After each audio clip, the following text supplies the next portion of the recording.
Assalamu alaikum warahmatullahi ta'ala wabarakatuh. Wale wa Kristo tumsifu Yesu Kristo. Tuko katika miezi miwili mitukufu iliyokutana kwa baraka njema na kwa utukufu wa Mwenyezi Mungu Subhanahu wa Ta'ala. Jambo la msingi katika miezi hii miwili mitukufu kwa dini zote ni kumcha Mungu, kupendana na kufanya aliyokuwa mema. Huu ni miezi ya kuitafuta toba bila mgagasiko wala makasiriko. Bismillahirrahmanirrahim. Al-Hadith. Itakullaha, tumuogope Mwenyezi Mungu aisuma kunta, popote pale tutakapokuwa, watibai sayhatul hasana, na tufanye mambo mema ili aweze kumpendeza Mwenyezi Mungu na tuweze kuiona pepo. Mwenyezi Mungu, tunaomba utusaidie kwa baraka zako na kwa rehema zako tuweze kuimaliza miezi hii miwili salama kwa utukufu wako na baraka zako.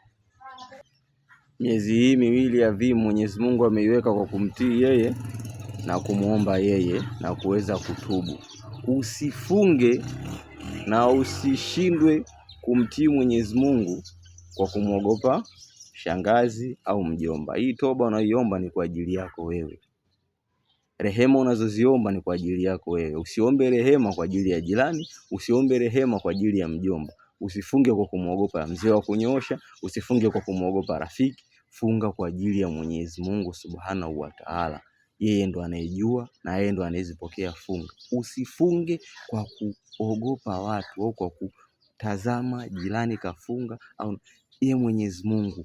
Yeye ndiyo anayeweza kubariki waja wake, na yeye ndiyo ametuleta hapa duniani, na yeye ndiyo ametenga miezi hii miwili kwa ajili ya kujitakatisha sisi waja wake, tuweze kumtukuza na tuweze kutubu na kuomba toba. Tuko katika mwezi wa kunyoosha toba.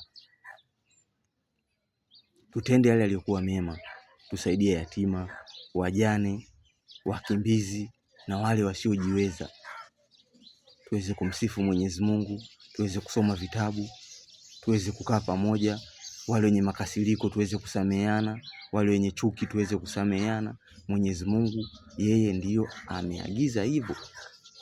Tuweze kusikilizana na tuweze kupendana. Mimi niwatakie Ijumaa karimu, Ijumaa iliyokuwa njema waumini wa dini zote. Mwenyezi Mungu atuweze kututendea mema na atuweze kutuongoza na atuweze kutupa afya na nguvu. Mimi niwatakie weekend njema.